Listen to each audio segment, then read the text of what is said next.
I'm a future ex-governor.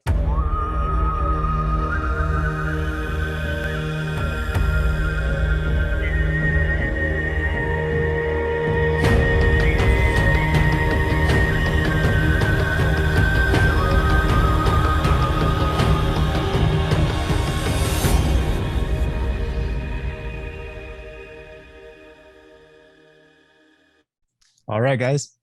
Well, good evening, everybody, and welcome to Friday Nights the French Laundry. Wait, that's the wrong show. I'm Mike Knitter, though, I'm sure of that, and this is our weekly town hall. Orrin is off tonight, so you're just going to have to put up with me. But it seems like a really good time to start off with a couple things, including our plug for our radio show. And the reason is this week what we have Dr. Drew. Yes, indeed, Dr. Drew's coming on the radio show when he tends to be conservative, and I'll leave it at that. So a quick plug, I'm going to ask you to tune in. But before we get started and talk about our regular subjects, I thought I'd boil it down tonight a little bit division. Back in my day, we went to the optometrist before things got real fancy, and they told me one of three things. You were either nearsighted, farsighted, or you had astigmatism. So I always like to boil issues down to kind of simple things, if you will. And so boiling it down tonight, as you can tell, I'm a little bit of both. Let's talk for starters about stigmatism. That's where things get a little bit blurry. And that's exactly what we've got the Democrats and the other Newsom side, as I put it, kind of knocked around a bit, where they don't know what to do. And they're trying to distract us from not knowing what to do. And so be clear. For the next 3 weeks, today, September 1st, the election's officially the 14th, they're going to do everything they can to delay things, to knock us off our game, to put up things which they may or may not vote on. As you saw earlier, isn't it amazing that as the state is burning, they don't want to have any committee meetings on the fires which are burning because CAL FIRE is busy? That I could almost buy. But isn't it curious that the EDD isn't available for hearings? Why, did they get fired and they're trying to get through on the phone for unemployment? I mean, seriously, it's pretty obvious what they're doing is this. They're trying to delay everything because they don't know what to do, because it's all about Gavin and party power. And so you need to be nearsighted. You need to focus for the next 3 weeks. Everybody out there, if you're watching on Facebook or one of the many feeds we put on to, as you saw in the fabulous pregame show, we need to focus on getting the yeses. And at the end of the show, I'm going to give you kind of my interpretation of how the vote's breaking down so far. So stay tuned for that. But we need to stay nearsighted, focused on the task at hand. And there's been so much discussion about, do I vote for this guy? Do I vote for this girl? Look, I said this many a time. It all doesn't matter unless we get a yes vote. And so you need to tell your neighbors, you need to get out there. The key is voter turnout. And in case you haven't noticed, in LA County, where I reside, even as I speak, September 11th is not only a special day in American history, it's also the day that the polls open live in LA County. So you have 4 days to get you and your neighbors to drag their posteriors to the polls if they don't want to vote by mail, and we recommend don't use in the drop box, etc. But get out and vote yes. Turnout is key. That's kind of my nearsighted thing for tonight. But it's important that we have a little bit of farsightedness too. No, I didn't run into an optometrist today. I just thought I'd have the theme. And farsightedness means we need to continue this movement when we win, and I think we're going to after this happens, which means we need to continue to use the power of the people to get initiatives on the ballot. And as a quick reminder for everybody out there, a recall is an initiative. And it was started in 1913 by a progressive, much to the dismay of the LA Times and the rest of the folks, by a guy named Hiram Johnson, who said, well, there's a really big entity called Standard Railroad, and they're taking over our elections and politics.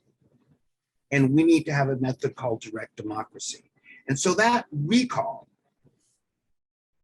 is 12% of the people that voted for governor last time. To change the infrastructure, we can't wait on our government anymore. And it takes 8% of the people that voted for governor last time to move forward California constitutional amendments on the most basic things that we need, which is power, roads, and to me, one of the most important things, water, because I like water. And the trouble is, in case the state seems really surprised, we may have misallocated water, which I know comes as a shock to them because they've only been in the business about 100 years. That's why I'm incredibly delighted tonight to have someone on our show, Ed Ring, who before I even let him talk, and good luck if you do it, I touch Ed, is to let you know, Ed has been one of those people like Kylie, like a lot of folks, who's been with us, Orrin and myself, and the rest of the Recall team since the beginning.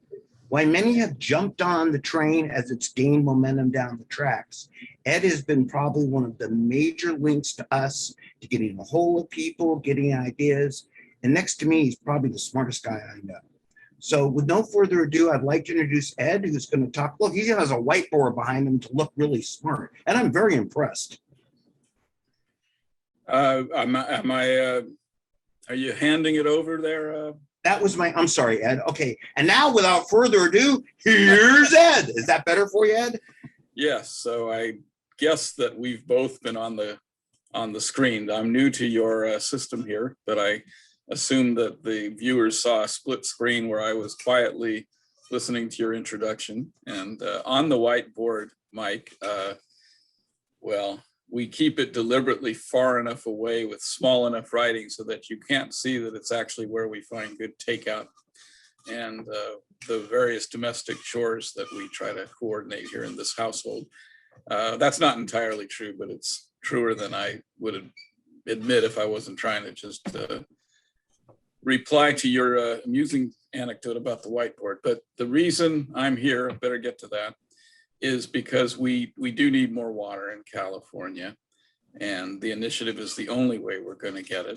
The legislature has emphasized conservation at the expense of deliberately slowing down progress on projects that the voters have approved in the past.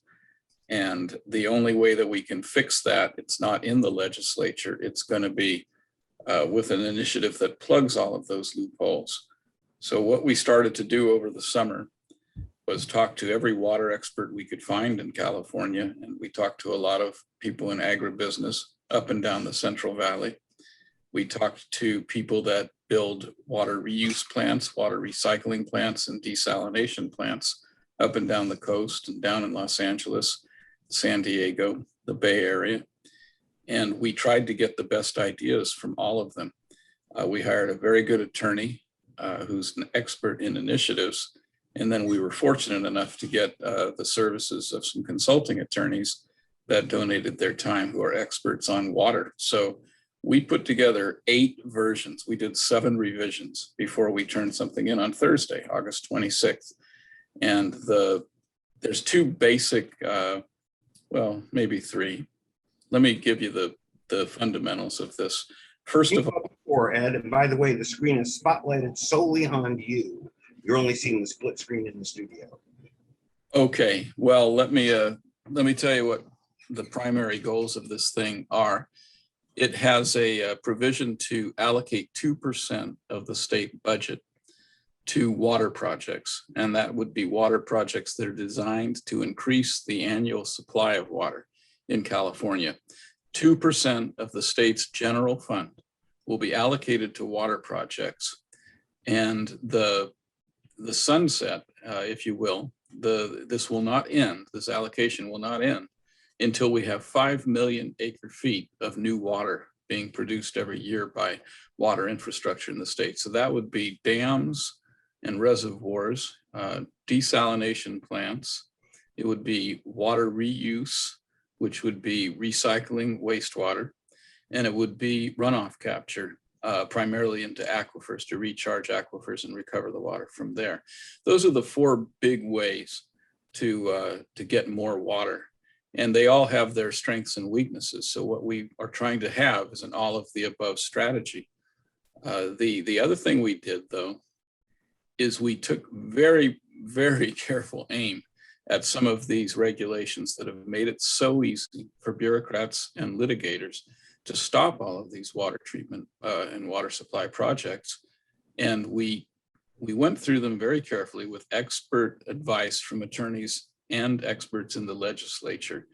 And we were able to rewrite things like the California Environmental Quality Act, not to throw it away, not to take out some of the things we need that for, but to turn it into something that can't simply be used as a bludgeon by litigants to tie projects up in knots for decades. And that's a very important part of this initiative. Not only does it fund water projects, but it also makes it easier to get the permits and the approval and to navigate all of the litigation. And one more thing that's important about this is not a bond, but the 2% that comes out of the state general fund, which means that the state legislators are challenged to do something, to set priorities with the other 98%. They're only losing 2%, and they need to be spending this on water. We have a water emergency, but we're allowed through the provisions of this initiative to use half of that money, which is about not quite $2 billion a year, would be half of the 2%. The 2% is, it's over $4 billion a year this year. You take that money and you can finance it. So that money would be used to pay principal and interest on water bonds in order to unlock right away as much as 40, maybe even $50 billion of immediate funding for everything we need. That would be big off-stream reservoirs. That would be water recycling plants where Los Angeles County wouldn't be dumping 1.5 million acre feet into the ocean every year, for example. That's all imported water that could go back to the farmers or it could go back to the rivers. So these kind of projects are expensive, but when you unlock $40 billion and then you still have another $2 billion a year after you're paying principal and interest on the money you borrowed, but the rest of that 2% can go to projects all along the way. So you can finance the major projects and then other projects can be pay as you go. And this is so much money combined with so much reform to the regulations that are stopping water projects. We think it's going to solve water scarcity in California.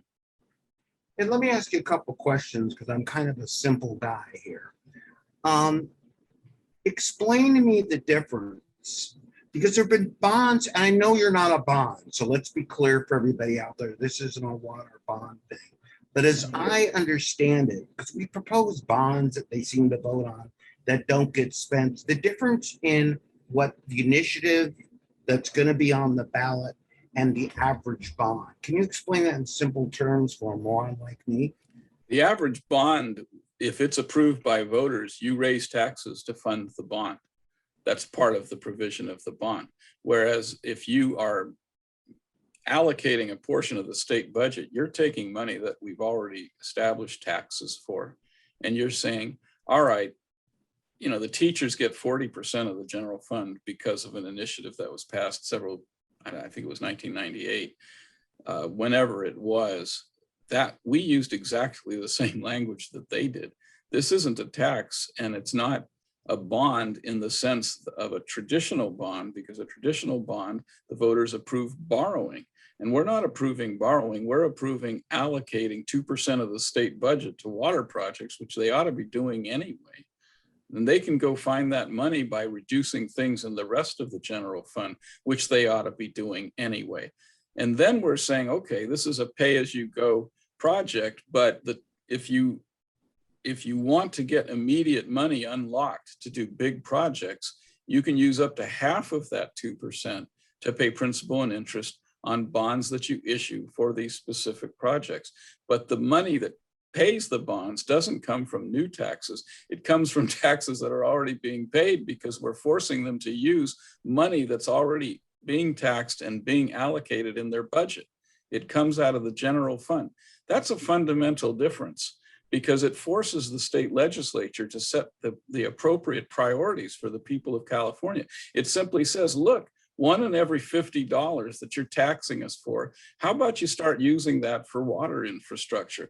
And by the way, we'll take half of that 2% and use it to get some immediate money financed.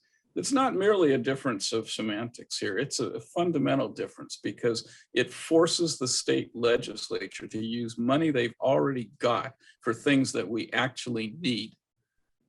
That's kind of a shocking concept, Ed. I'm not sure that the legislatures now buy into it. So one of the questions we have here, and I'm being facetious, of course, because one of the questions I have here is, and if they don't, what's the penalty? In other words, let's pretend that, not that it ever happens like with Gavin and the death penalty, that they ignore. This passes, the initiative passes, and the state legislature says, we're not going to do it. We got bonbons we want to buy. What's the penalty?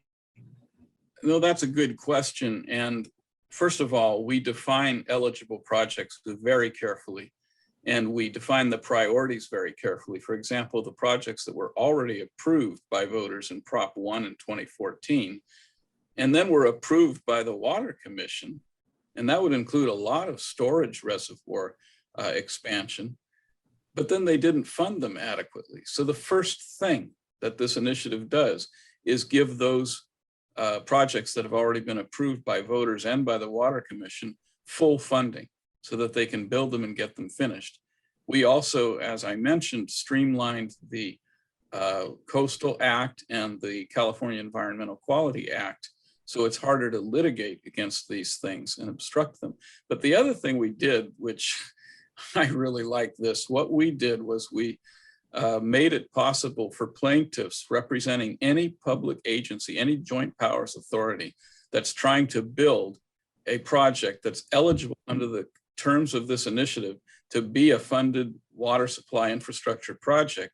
If they're being delayed inappropriately by the Water Commission or by any other state bureaucracy, they can sue the Water Commission and they can sue the state bureaucracy, and the legal fees for them to launch those lawsuits as plaintiffs are paid for out of the funds generated by this initiative. And that's a fairly novel provision that we think is going to have great benefit, because a lot of these joint powers authorities, they're in rural areas where they don't have a lot of money.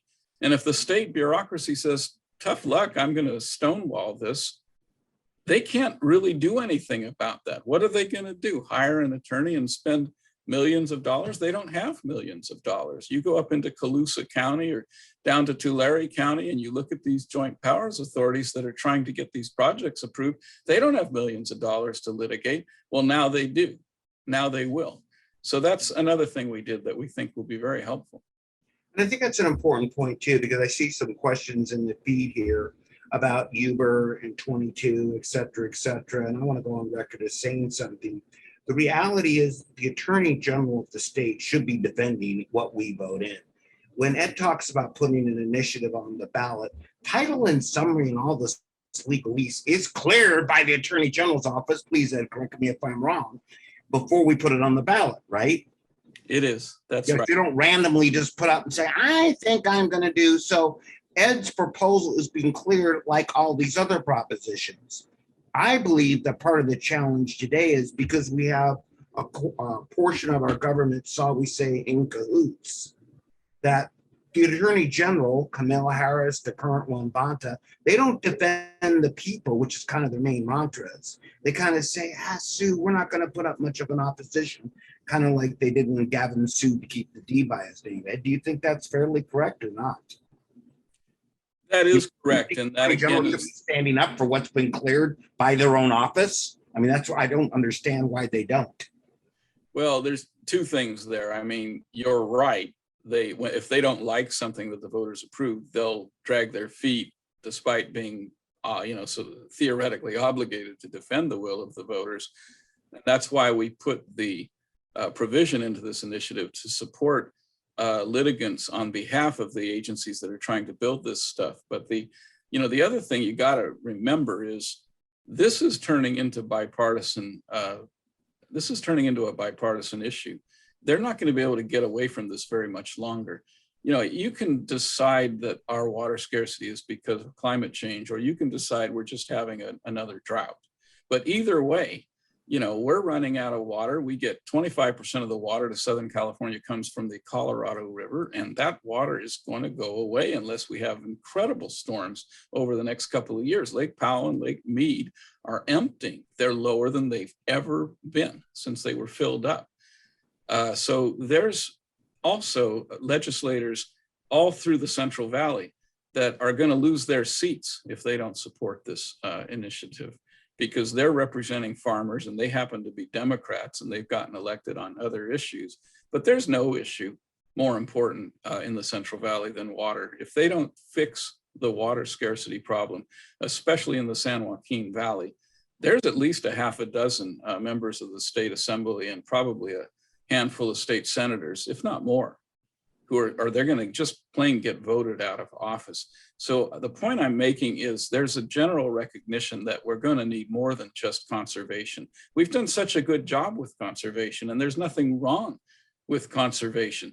But if we have a 10-year drought, we can't conserve our way out of this thing. And people are realizing it's time to really spend money on this and quit passing measures and then stonewalling the progress and thinking we can get it all back from conservation. We can't. And so I think that's an important thing to keep in mind. These guys may not be as willing to stonewall the progress of this initiative when it passes as they might have been in wetter years. You know, I want to go to something before I go to some questions. I see a really good one from Bianca that only you're probably smart enough to answer here. But, you know, I've used this, I'm going to use this on the radio again, another show I do on Sunday. I'll let everybody know what it is. It occurred to me that, you know, we're getting Maslow's hierarchy of needs. And again, I'm going to use this for people like you at the old inverted pyramid of the things which are the most important to us, love being esoteric. But we always talk about at the top is food, clothing, shelter, right? The reality is food is the number one, I believe, in the basic hierarchy of needs, which includes water, last I checked, and includes the water to grow food. And I'm bringing it up not to be facetious, but literally the way our government in California is run right now, it's cutting into the top tier of a hierarchy of needs. I mean, food, clothing, shelter, homelessness is like number 3. Clothing probably is right there. But I mean, we're running out of food and water. We're going to run out of food if we don't irrigate crops. So you're right. To me, that's probably critically important. You're kind of hitting at the basic core of human survivability for the majority of us who aren't infinitely wealthy. You're right about that, Mike. And what Democrats tend to win on nowadays are not the basic needs. And they've betrayed the citizens by neglecting the basic needs. So all of a sudden, all of these higher sort of ideologically focused concerns of Democrats, and I'm not saying that they aren't valid or important, but they're not as basic as food, water, shelter, and safety. And the Democrats have focused on these higher order needs. You make a very good point, but they've neglected the basics, and that's where we're going to have to take it into the hands of the citizens, and that's what we're trying to do to fix that. Good reason old Maslow made the pyramid inverted, I guess. Pyramid inverted. Yeah. Bianca has a question here, and Bianca, I think if I'm wrong, and maybe Bianca has an MIT degree, but how do you quantify aquaculture capture? How do you quantify the water that they're capturing, whether or not they're meeting what's in this bill? I guess what the question is then is how do we verify how do you measure how do we verify when the 5 million acre feet goal has been achieved? That's written into the language of the bill. And it's an important thing to clarify because, for example, you know, when you're looking at storage, it depends completely on what watershed that reservoir is sitting in order to calculate how much will actually be yielded in an average year by the dam. So for example, a dam that's an off-stream dam that pulls water from the Sacramento River, like the site's reservoir is proposed to do, will probably be filled up in most years. So if they built it to their original specifications of 2 million acre feet, it's not the 2 million acre feet that counts. It's how much they'll drain out of there and release back for farmers, cities, and wildlife in any, and actually we're only counting farmers and cities. We're not counting what's released for wildlife. We have nothing against the habitats and protecting the habitats, but that's been part of the problem is we haven't had a balance. So for example, if it would be roughly estimated that 500,000 acre feet could be recovered from sites if it had a storage of 2 million acre feet. Now, the Temperance Flat Reservoir, on the other hand, is in a watershed. It's an on-stream reservoir. They want to build it upstream from an existing dam, so it's not actually harming a wild river, but it's not on a watershed that drains as much water into it. So even though it'll have a capacity of over 1 million acre feet, it will only have a yield of a little over 100,000 acre feet. So it's those yields on dams that count towards the 5 million. When you're looking at something like desalination, it's the capacity of the plant. For example, the Carlsbad desalination plant in San Diego produces 60,000 acre feet of water a year. So that's 60,000 acre feet. They build another one in Huntington Beach, which they're probably finally going to be able to do. That one will be something new, and that one will count if it gets any money from this initiative. That would be 60,000 acre feet. When you look at water reuse, it's fairly straightforward as well, because right now we're flushing 1.5 million acre feet into the ocean just out of Los Angeles County, and it's all imported water. None of it needs to go into the ocean, and in fact, it's harming the ocean ecosystems off the coast of Los Angeles County. If they were actually able to do what they're already doing in San Diego County and Orange County, I think almost 100% of wastewater in Orange County gets recycled. San Diego County, they're not there yet, but that's a significant percentage. Imagine if Los Angeles County got back all of that 1.5 million acre feet. They treated it to reuse standards. They pumped it back up the hill, dropped it into some of the aquifers around the Los Angeles basin or into reservoirs around the Los Angeles basin and used it over and over again. That would count towards the 5 million acre feet. One thing we did, and I think this was a good idea, was we didn't want to dismiss conservation altogether. So 1 million, but only 1 million of the 5 million acre foot goal can be achieved through additional conservation measures. So that's how these things are measured. And that's good to know. And so in simplistic terms, again, because as you know, I'm a simple guy, there would be a way to measure it. And there probably would be an oversight to make sure that the government didn't turn into a boondoggle project. It could certainly spawn other things like people ask about energy conservation, et cetera, but staying focused on water, I'm sure it includes some kind of oversight, because not that we would never trust the government with the state of California with billions of dollars a year, even if it's reallocated. But assuming we were rather agnostic and didn't, I'm assuming there's some kind of oversight to this, right? Yeah, there's provisions for independent audits every year of all of this. So while the state bureaucracies and agencies that would have to implement this are going to develop the measuring and reports, all of that's going to have a third party watching it at the same time. Okay, so this is important for everybody in the note, okay? And we've got some really bright people on the feed, and I'm sure watching this on the Facebook, etc. This is important. And it's important because, like I said, on Maslow's hierarchy, we got to start paying attention to the basics again. What's really coming up, it occurred to me the other day, is food, clothing, shelter. Right? We're paying a lot of attention to love and happiness. Nice implementable ideas, but they're not very practical. Well, I'm not very happy in Maslow's hierarchy of needs if I don't have water. That's one of the basic things that keeps us alive. And your plan is to get this on the ballot next year, correct? That's right, Mike. It's funny because you talk about nearsighted and farsighted, and this actually isn't that farsighted. We had to start this process this summer because it takes 15 months from filing, and we filed in late August, to get something qualified for the November ballot. So 15 months from now, we'll be voting on this, but actually in early November, this will be approved for circulation. So we'll be needing to put together the funds to get the petitions printed. If we do very well, of course, we will supplement volunteer signature gathering with professional signature gathering. But we're going to be in a position similar to the recall, except we're not going to have the opportunity to get an extension, because if you get an extension, even if we did have, for example, a extenuating circumstance like COVID was for the recall, we would miss our November 2022 election. You can only have, unlike referendums and recalls, you can't have a ballot initiative constitutional amendment on the ballot except every 2 years. So it's very important that we adhere to our timetable. We'll have 6 months starting in November to gather 997,179 verified signatures. To do that, we're going to need at least 1.3 million.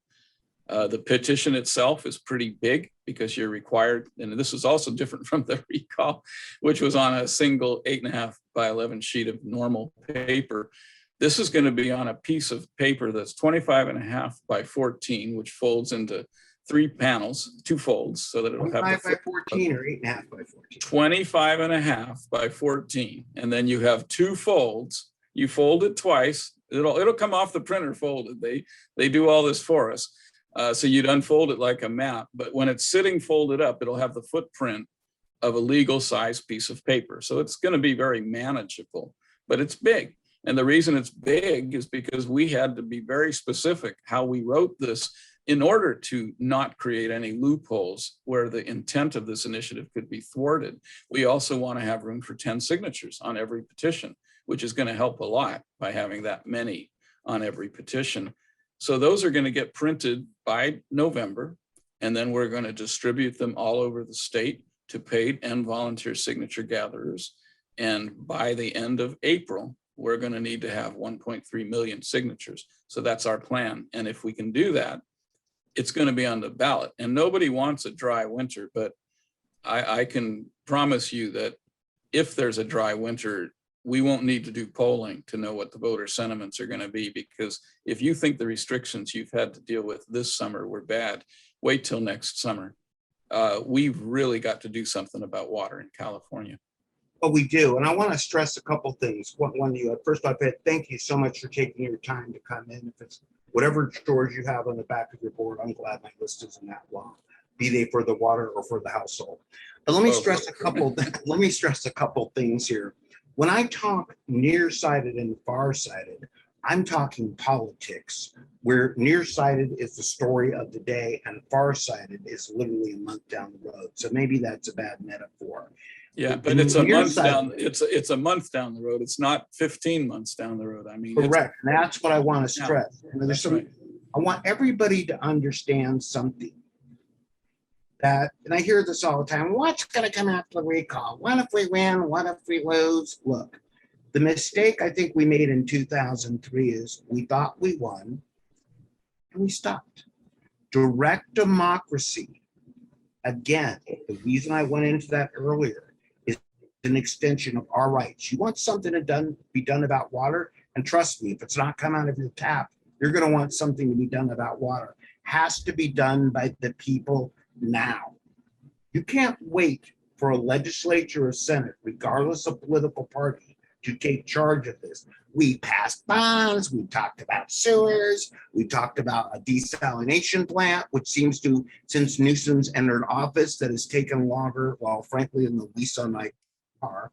So it's ridiculous. The reality is we, the people, have to take logical action.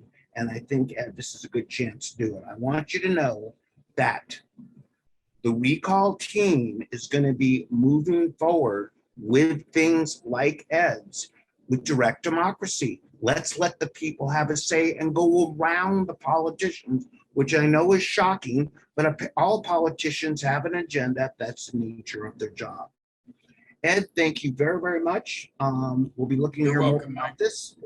And I'm going to end the show with a couple of other things. If there's any questions I miss, to sign to volunteer.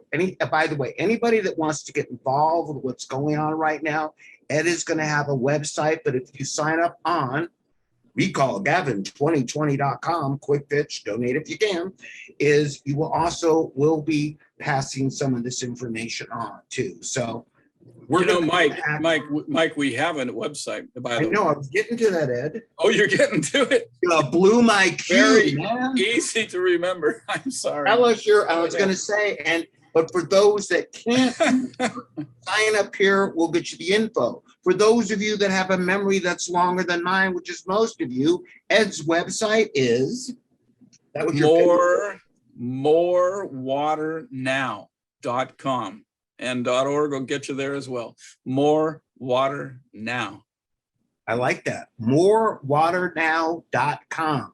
Go sign up. Go look at it. Okay. When the recall's over, we'll start probably promoting this a little bit more. More Water Now.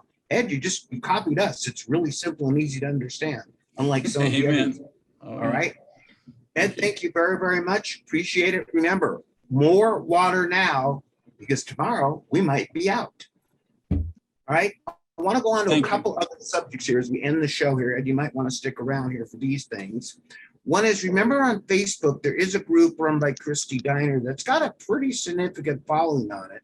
It's called, Tim, help me out here, Californians for Ed. It's that group is called California Water for Food and People Movement. It's a really good Facebook group. I've watched it grow from a couple thousand, 18 or 20. Christy posts some really good articles, and most of them are, again, simplistic and easy where even I can understand them. And I'm sure Ed will be working with them too. Christy has been involved with this from the start and has been a partner in this effort. She's amazing. She really is. And as we go down here, I want to get to some credits here. One, guys, everybody there give a shout out for Tim Holiday. That he does a fabulous job each week, as I always say, of running and producing this. He also did a fabulous job of the pregame video, as we call it, which was just absolutely amazing. So give a shout out to Tim. Also, an extra shout out to Orrin Heatley. And Orrin is supposed to be at a wedding. He's not feeling so good tonight. But if you had saw the most top influential people put out in California for the last year, the top 100, Orrin Heatley, and rightfully so, made the list at number 50. Now, I think he should have been ranked higher. But for an average person who didn't enter politics 2 years ago to even make that list, number one is Gavin Newsom's first partner, whatever her name is, Jennifer, okay? So that's really quite a feat and quite a feat for the recall. Ed, you look like you have a comment on that? No comment, Mike. Okay. No comment. I think that's kind of amazing. A couple other things. We're getting constantly asked for recall merchandise. This just in, we're out. All right. Now we're producing some at some specific spots, and we do have DIY, do it yourself. If you need to produce some en masse, reach out to us. There are points within your county, and you can find your county contacts on the recall page. Okay. We're also getting a lot, when I talked about nearsightedness and farsightedness at the beginning of the show. I want everybody to be aware. There's lots of things going on. There's 450 live. There's 1102. There's delays of this, that, and the other. It's all about politics. Everything having to do with mandatory vaccines, which I'm not in favor of, all right? No one should be demanded to do anything, are probably going to be on hold as the legislature is going on, shall we say, hiatus for a little bit and won't be voting again in January. The reality is this: they're not going to do much of anything until they find out Gavin's fate. So let's seal it for them, because any decisions they make right now, we have to keep Gavin from making a comeback. There are events all over the place. I'm trying to answer these as fast as I can. You will find them on my Facebook feed, and you also, if you go on Twitter, which is a very powerful medium, I'm at Netter Mike. And I'm posting events all the time. I post them on my Facebook page. We post them in as many groups as we can. There are groups, there are events, there's rallies, there's all kinds of things going on. But you need to get out there and get people to vote yes. And now, Tim, do you have something you want to say? No, just make sure you tune in for Friday Night the French Laundry. As Oh, Mike, I'm not done yet. I'm not done yet. No, oh, Hold you on there. asked me. You asked me. I was giving you a chance. I was giving you a chance. And they've just posted at your website on our chat feed, morewaternow.com. It is not to be confused with my other site, I Am Thirsty. Morewaternow.com. And you will be thirsty if you don't get involved. I want to share some statistics with you right now, okay? Can everybody see my screen? Yeah. All right. What I want to show you is this. Now, this isn't meant to keep score, but we get all kinds of things because we've been trained now in elections a little bit. We must keep track of the money every day. I mean, when I was a young man, and Ed was right behind me, as we've discovered today, we used to actually get election results on election days, and we didn't report on every dollar that came in and out. But now it's become election season. This means nothing, but I'm going to give you what is initially my analysis of it. These are facts backed by a little bit of my analysis, showing why it's so critically important that you must get out there and push the yes vote, and you must vote no matter how you do. Now, there have been 22,254,210 ballots sent. I have not counted them myself, but that's what they're telling me. There are 4,656,564 returned as of this morning. Okay? Can people see my screen? Now, 2,505,768 that have been returned. We haven't not counted, but returned. The count will not be released until September 14th at 8 o'clock, but they start to count secretly in the dark August 30th, and I have no inside information. I'm giving you my estimate, but this is our figures that they release on a regular basis. The independents who have sent back ballots have been sent back about 1 million, whatever that says, 54, and about 1.1 million and change Republicans have sent them in. Now, the Democrats going, well, look, we're excited. People are paying attention. It doesn't mean they're ahead. Let me give you as I see it. As you saw in the videos that Tim put out earlier, and as shown from the Emerson poll a couple of weeks ago, I'm in a couple minutes overtime with this. All right? Don't tell anybody. Just keep it amongst a couple thousand that watch this. A lot of Democrats don't like Newsom. And they've stated it and will be voting yes. Okay?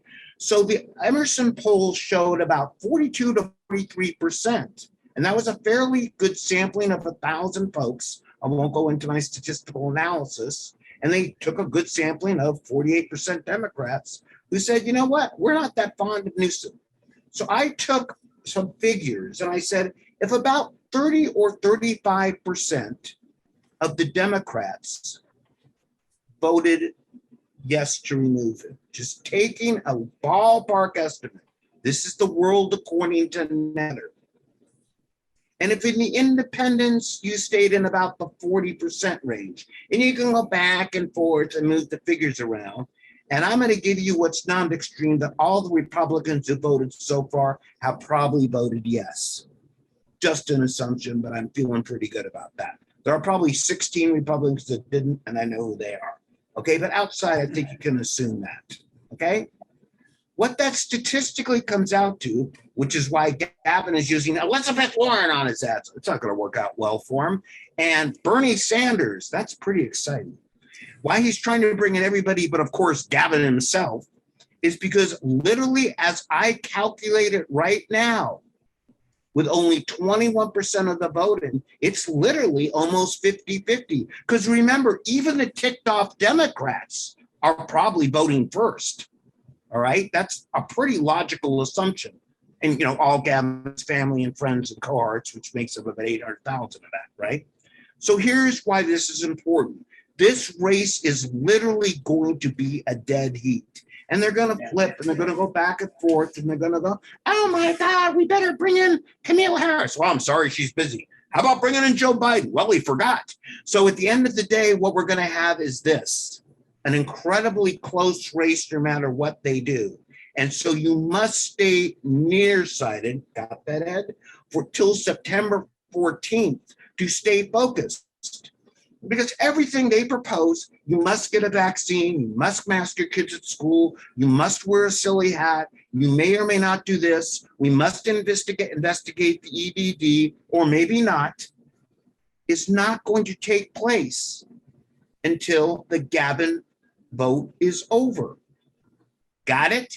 Everything else is a stigmatism or a shiny object to blur you off your main mission, which is making sure that you vote and vote yes. Get out there. I don't necessarily want you to mail it in, but if you don't want to leave your house, mail it in. If you're saying, well, I don't know where my polling place is, I got a letter in the mail today from LA County. Don't worry, I'm in good health. The letter I got from LA County was this. It listed the 3 polling places in a separate letter because they didn't have time, allegedly, to print them on the ballots, of three polling places within 3 miles of my house that are open for 4 days. So don't tell me none of your friends and neighbors don't have time to go to a polling place over 4 days. Back in the old days when Ed and I were young, we used to do it we only had 1 day and 12 hours to do it. And we still figured it out. Everybody out there, you must figure this out to save California. It is time to get out there and vote. You won't know the outcome of the election on the 14th. You will know the anticipated outcome of the election either on the 14th or the morning of the 15th. There is a 30-day certification period for all elections that takes place. It's going to be that close. And everybody out there, this has been going on for years. You just haven't been paying attention. Pay attention now. The only thing you control is whether or not you vote, and get the circle of people around you to go out and vote yes. Then get the next circle of people around them to tell their circle, go out and vote yes. Yes, yes, yes. And if a Democrat asks you why, it's just yes to save California. Okay. Your screen is still on share there, Mike. Oh, I'm sorry. I got too excited. Aha. Okay. So one of the things I want to say is, and we talked about this briefly in the past, is treat your ballot like it's a check. And this check, you're going to go shopping. You're going to go shopping for, do you want a better California? Yes. Or do you not want a better California? We prefer the yes, we want a better California. So yes, go out there and, do your shopping and, do an educated shop as well. So remember, everything out there, where it's 1102, 455, 1768, it doesn't matter. They're not going to try to do much till Gavin gets out. So let's help them and get Gavin out. Tim is right. Your ballot is currency. Treat it like a check, like you did the signatures in the recall. Everybody out there, we now have them right where we want them, on the ropes. Follow me at Twitter, Mike. Follow us on Facebook. Keep spreading the word. Do everything you can. We in the recall have worked on this pretty solid for over 1 year and 9 months. The fate of the state, and probably the nation, and probably generations, which is why this only happens very rarely, only 4 times in American history, is now in your hands where it belongs. Hopefully tonight and for the next 2.5 weeks, I know we're leaving the state in good hands. God bless California. Get out there and vote yes. Thank you very much. We'll see you Friday nights at the French Laundry. I'm out.